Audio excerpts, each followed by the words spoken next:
Você e a mamãe vão me envergonhar e não quero vocês no meu casamento, disse meu irmão. Então eu mandei um presente de casamento para ele de fazer qualquer um chorar. O telefone parecia frio contra minha orelha, um bloco de gelo transmitindo as palavras mais cortantes que eu já tinha ouvido na vida. A voz do outro lado era do meu irmão, Guilherme, mas soava como a de um estranho, um carrasco cruel e distante. Você e a mamãe vão me envergonhar e não quero vocês no meu casamento. A frase pairou no ar por um instante, suspensa uma incredulidade. Meu cérebro se recusava a processá-la. Envergonhar? Nós? A mulher que o colocou no mundo e a irmã que dividiu com ele o último pedaço de pão tantas vezes? O silêncio na linha era pesado, preenchido apenas pela minha respiração, que de repente ficou difícil, presa no peito. O quê? Consegui sussurrar, a voz saindo falha, um fiapo do que era.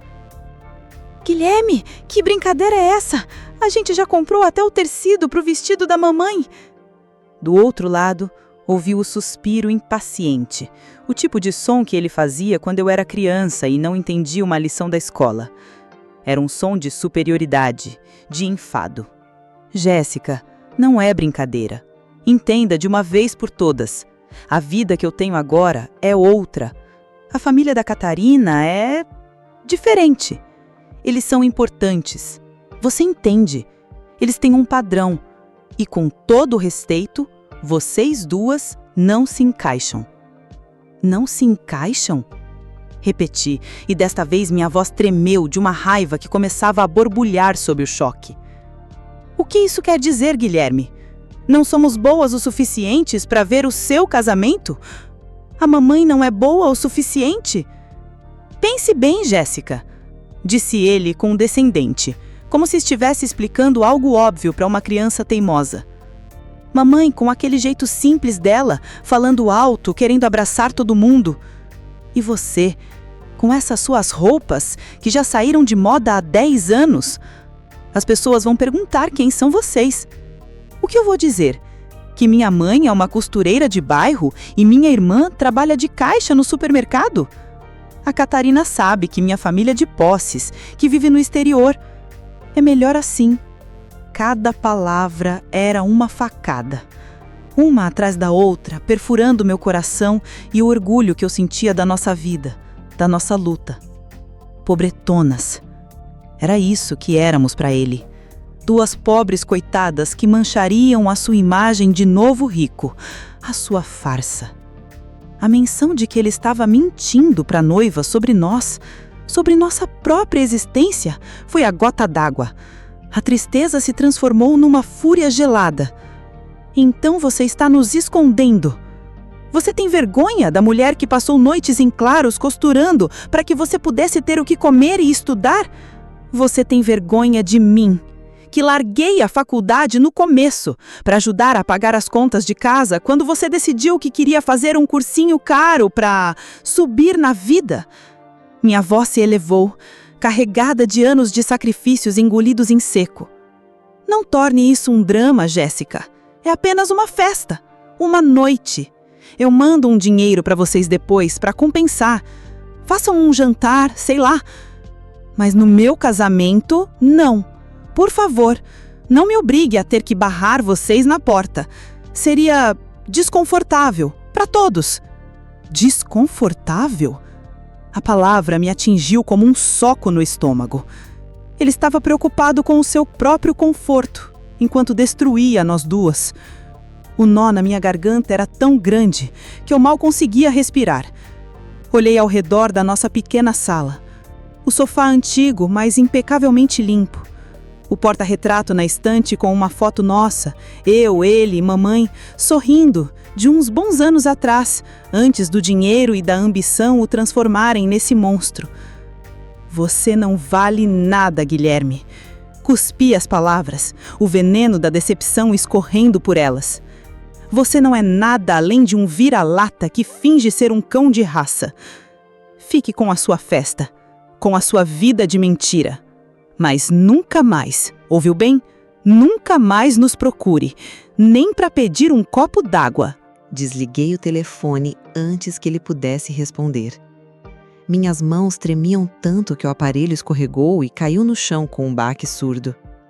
Fiquei parada, olhando para o nada, sentindo as lágrimas quentes finalmente começarem a rolar pelo meu rosto. Eram lágrimas de dor, de raiva, de uma desilusão tão profunda que parecia um luto. Eu estava de luto pelo irmão que eu um dia amei, o menino que um dia dividiu sonhos comigo no nosso pequeno quarto. Ele estava morto. Em seu lugar havia um estranho, arrogante e frio. A porta do quarto da minha mãe se abriu e ela apareceu, com um sorriso cansado no rosto.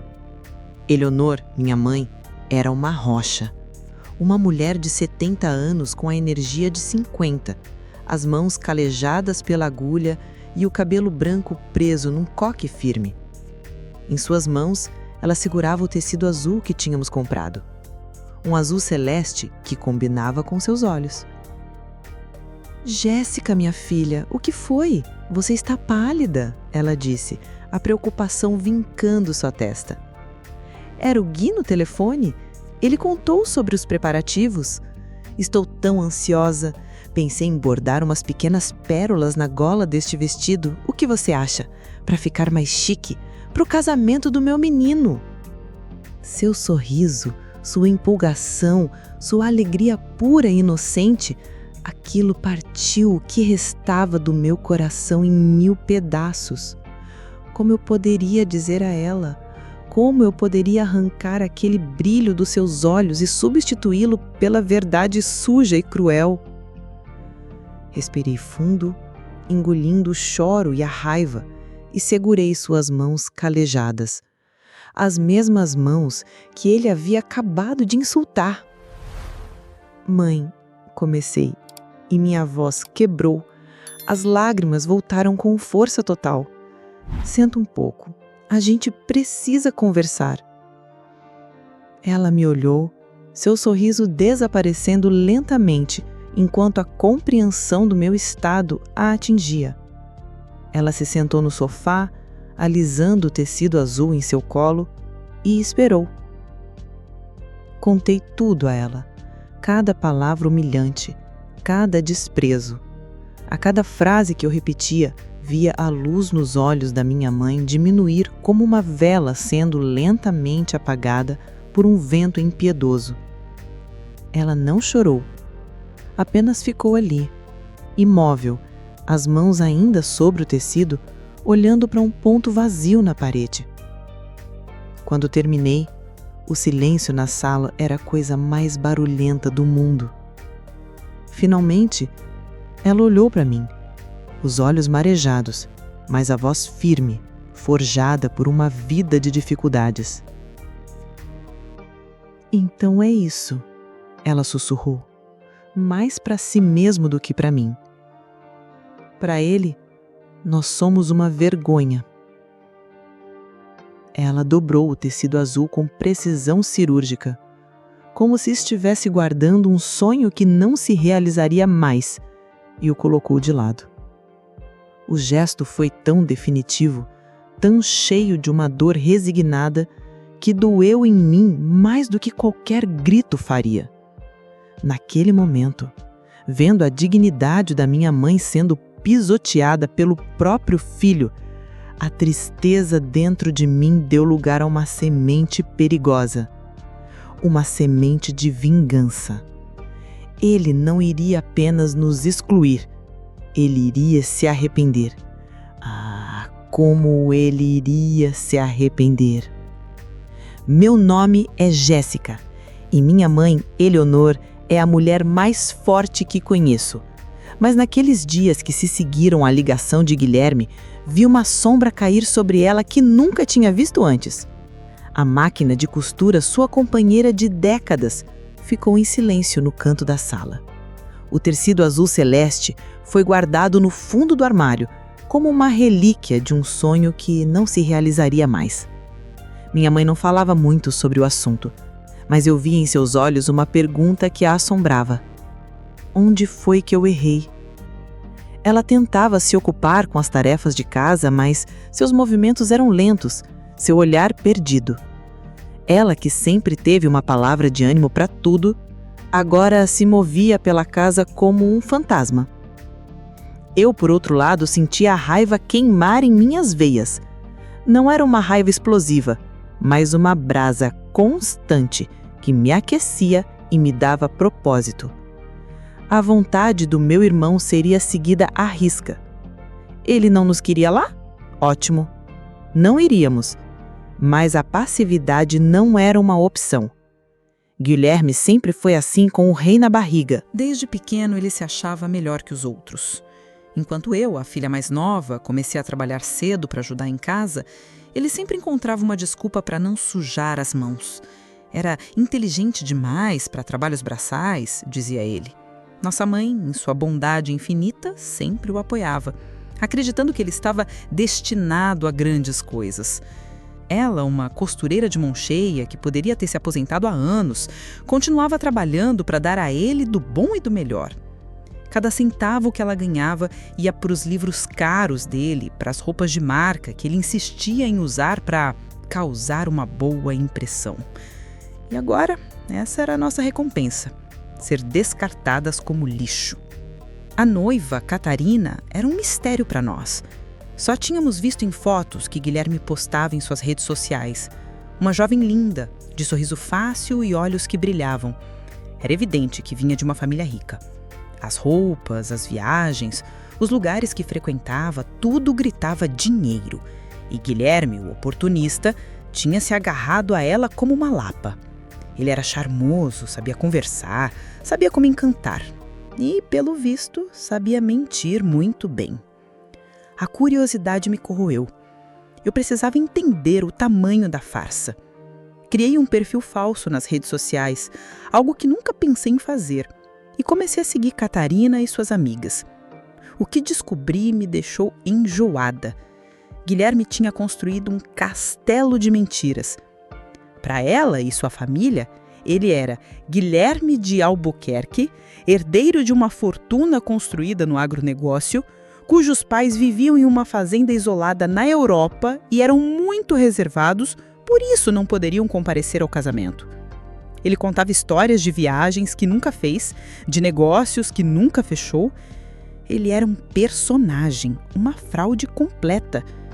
E a pior parte, ele estava usando o nosso dinheiro para bancar essa farsa. A desconfiança começou com algo pequeno.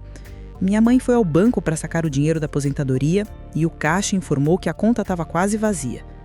Ela voltou para casa pálida, convencida de que o banco havia cometido um erro. Isso é impossível, Jessica!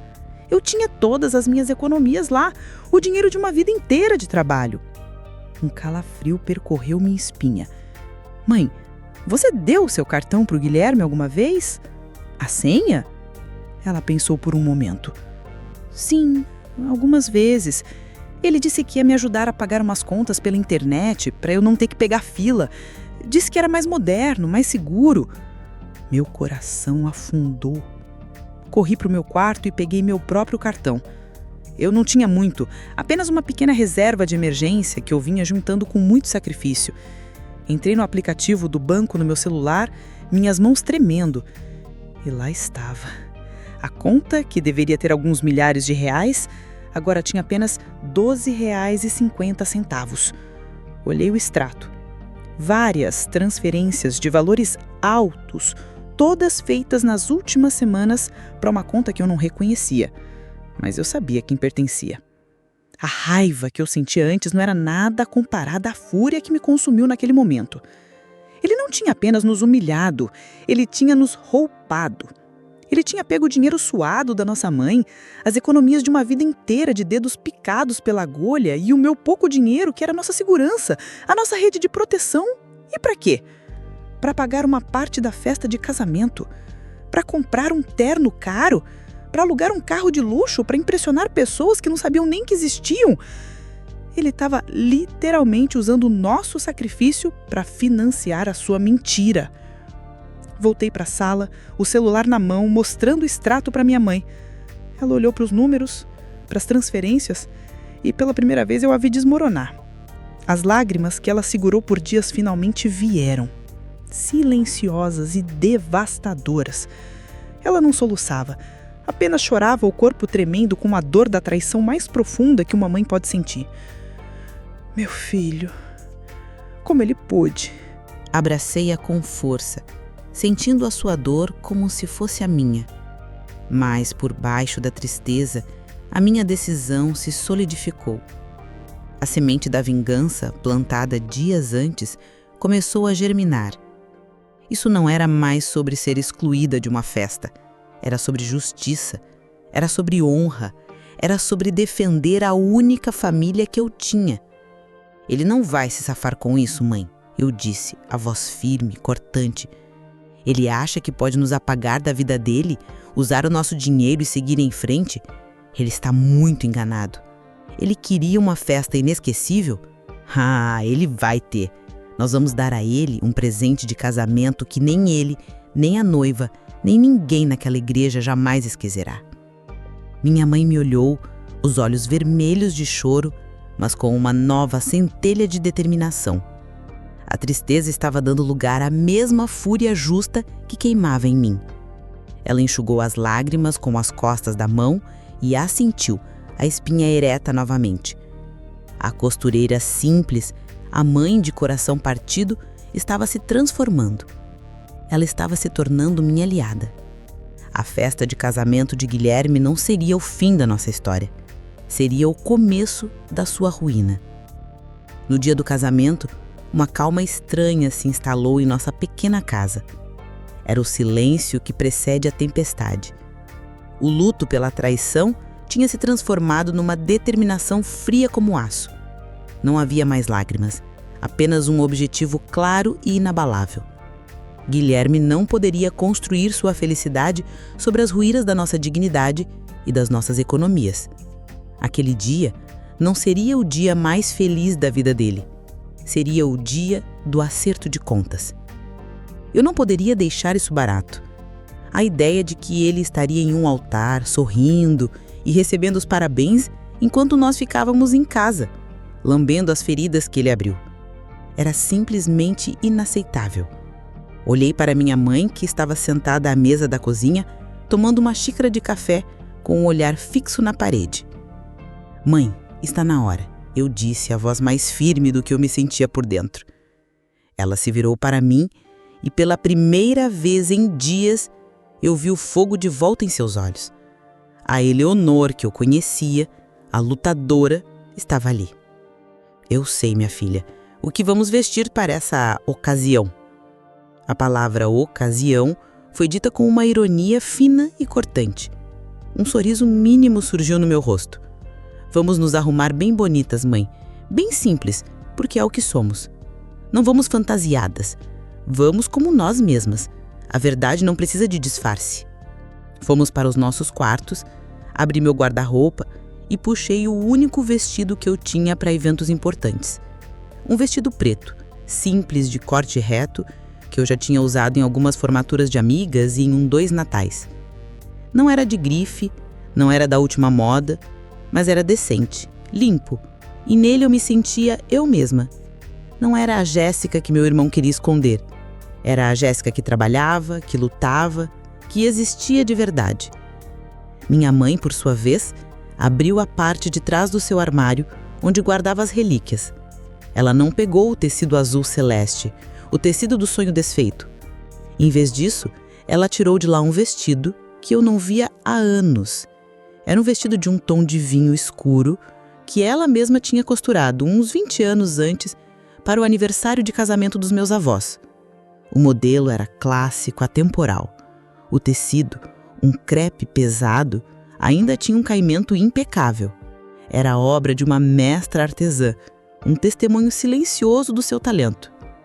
Este vestido, disse ela, alisando o tecido, tem mais história e mais valor do que qualquer roupa cara que aquelas pessoas estarão usando. Ele foi feito com amor e usado em um dia de alegria verdadeira. Hoje, ele será usado em um dia de verdade necessária. Nos arrumamos em silêncio, um ritual solene. Ajudei minha mãe com o zíper e ela ajeitou meu cabelo. Fizemos uma maquiagem leve, apenas para disfarçar as olheiras das noites mal dormidas. Quando nos olhamos no espelho da sala, não vimos duas mulheres ricas. Vimos duas mulheres dignas. Uma costureira idosa e uma operadora de caixa. A mãe e a irmã que Guilherme tentou apagar. E estávamos prontas para a batalha. Não chamamos um táxi nem um carro de aplicativo. Descemos a rua e fomos para o ponto de ônibus. A viagem foi silenciosa. Eu olhava pela janela, via a cidade passar, as pessoas em suas vidas normais, e meu coração batia forte no peito. Um misto de medo e adrenalina corria em minhas veias. Medo do confronto, da humilhação pública, da reação das pessoas. Mas a adrenalina vinha da certeza de que estávamos fazendo a coisa certa. Eu segurava a mão da minha mãe e sua mão, embora calejada, era firme na minha. Ela não dizia nada, mas seus olhos fixos à frente mostravam uma resolução inabalável. Descemos do ônibus a alguns quarteirões da igreja. O bairro era outro mundo. Ruas largas e arborizadas, casarões imensos com muros altos, carros importados passando por nós em silêncio. Cada passo que dávamos em direção à igreja parecia nos levar para mais longe do nosso mundo e mais perto do covil do leão. Quando viramos a esquina, nós a vimos. Uma igreja imensa de arquitetura antiga e imponente. A frente estava decorada com arcos de flores brancas e uma passadeira vermelha se estendia da porta até a calçada. Convidados elegantes subiam os degraus, rindo e conversando. Mulheres com vestidos que custavam mais do que eu ganhava em um ano. Homens internos perfeitamente alinhados. Por um instante senti meu estômago gelar.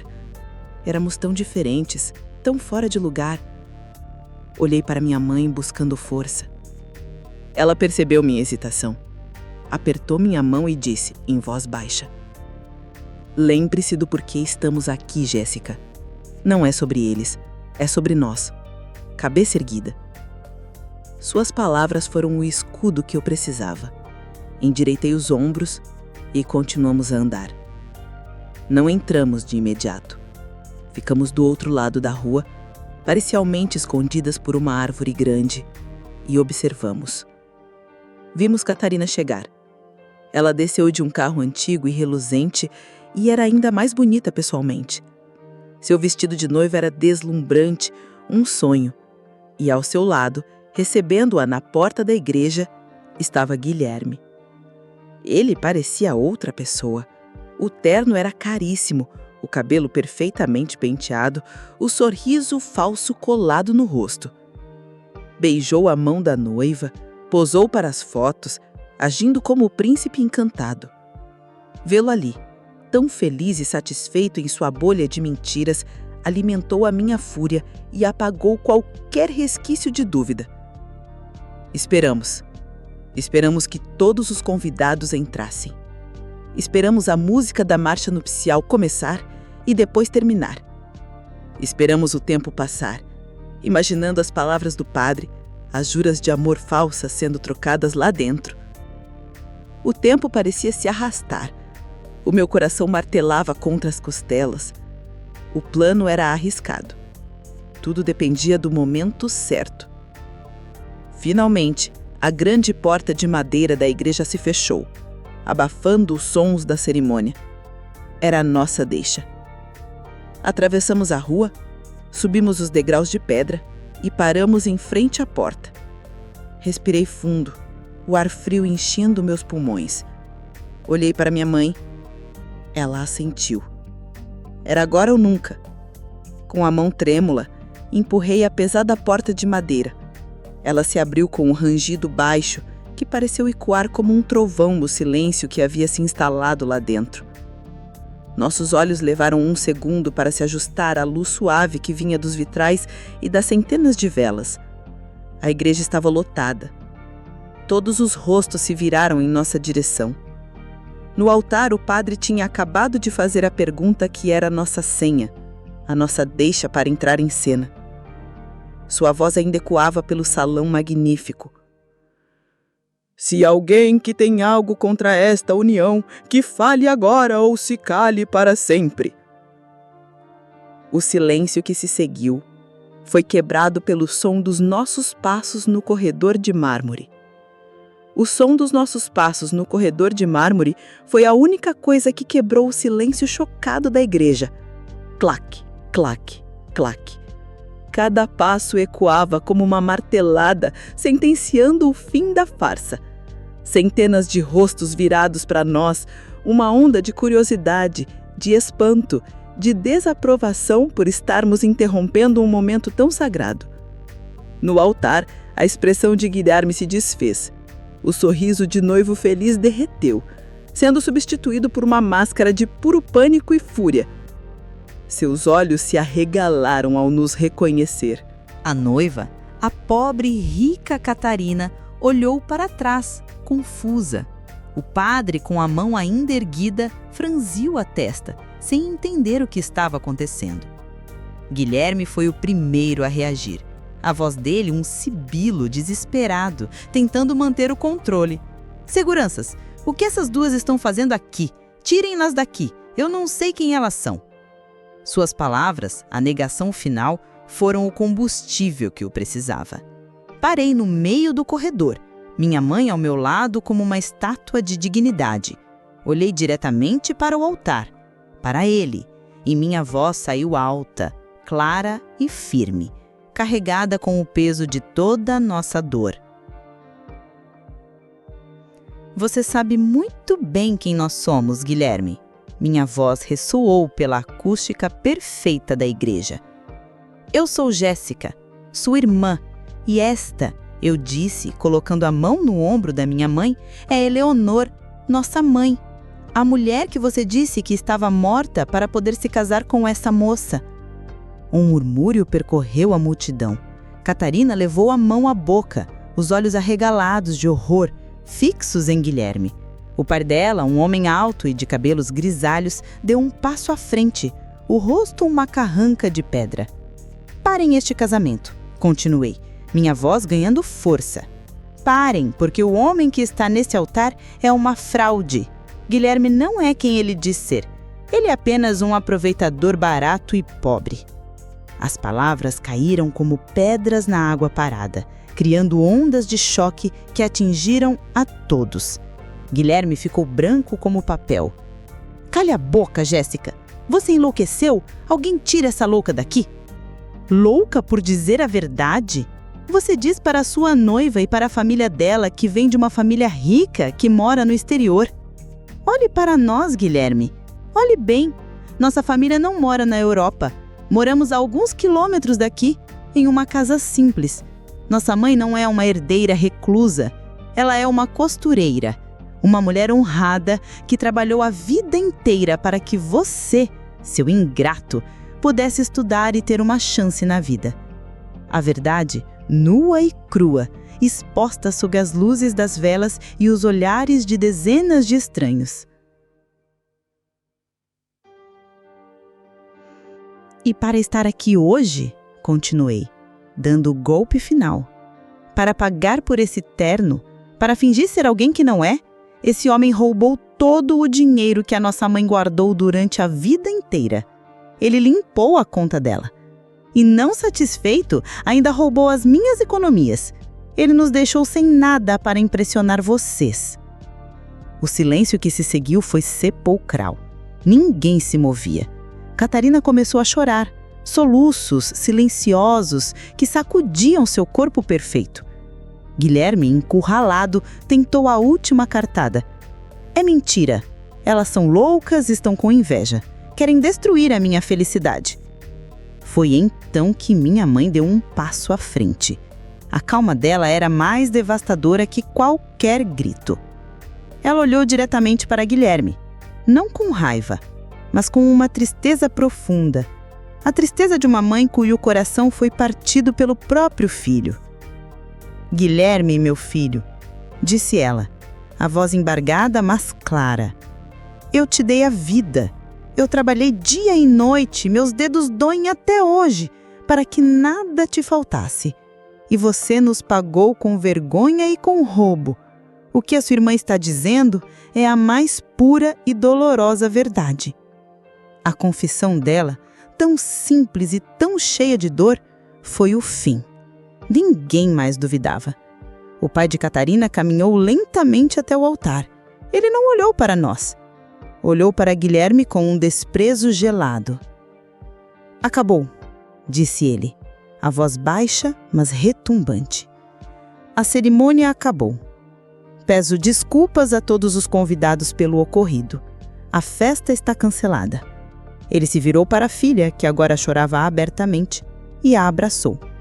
Vamos para casa, meu amor. Você se livrou de um pesadelo. A confusão se instalou. Os convidados começaram a se levantar, cochichando, alguns nos olhando com pena, outros com admiração. Guilherme estava paralisado, vendo seu castelo de cartas desmoronar ao seu redor. Enquanto o caos se desenrolava, o pai de Catarina se aproximou de nós. Sua esposa, amparando a filha, veio junto. Ele nos olhou, o rosto antes duro agora suavizado por um respeito inesperado. Eu não sei como agradecer a vocês, ele disse. O que vocês fizeram hoje exigiu uma coragem imensa. Vocês nos salvaram de cometer um erro terrível. Sinto muito por tudo que passaram. A moral e a ética de vocês são admiráveis. A mãe de Catarina, com os olhos cheios de lágrimas, segurou a mão da minha mãe. Obrigada, de verdade. A senhora é uma mulher de muita força e criou uma filha igualmente forte. Naquele momento, toda a dor e humilhação valeram a pena. Não era sobre vingança, era sobre a nossa honra, que acabava de ser restaurada na frente de todos que importavam. Nós nos viramos para sair. Ao chegar à porta, Guilherme correu em nossa direção, o rosto desfigurado pelo desespero. Mãe! Jéssica! Esperem! Como vocês puderam? Vocês destruíram a minha vida! Eu parei e o encarei sem raiva, sem pena, apenas um vazio. Você destruiu a sua própria vida, Guilherme. Nós só contamos a verdade. Você teve sua escolha. Você nos quis fora da sua vida. Pois bem, seu desejo foi atendido. A partir de hoje, você não tem mais mãe, nem irmã. Você está sozinho. Minha mãe nem olhou para ele. Passamos pela porta e descemos as escadas da igreja, deixando para trás o cenário da sua ruína. A caminhada até o ponto de ônibus e a viagem para casa foram feitas em um silêncio diferente. Não era um silêncio de dor, mas de alívio, de missão cumprida. Ao entrar em nossa pequena casa, o cheiro familiar de lar nos acolheu. Parecia um porto seguro depois da tempestade. Nós não comemoramos, apenas nos sentamos à mesa da cozinha e eu preparei um café para nós duas. A vitória tinha um gosto agridoce. Ganhamos nossa dignidade de volta, mas perdemos para sempre um filho e um irmão. Uma semana depois, ele bateu em nossa porta. Estava com aparência horrível, implorando por perdão, por dinheiro, por um lugar para ficar. Olhamos para ele através da janela. O homem que nos chamou de vergonha, que nos roubou, que negou nossa existência. Minha mãe balançou a cabeça negativamente, uma lágrima solitária escorrendo por seu rosto. Eu tranquei a porta. Ele teria que se virar sozinho. Nós já nos viramos sozinhas por muito tempo por causa dele. Agora, iríamos nos virar sozinhas por nós mesmas. E pela primeira vez em muito tempo, nos sentimos em paz.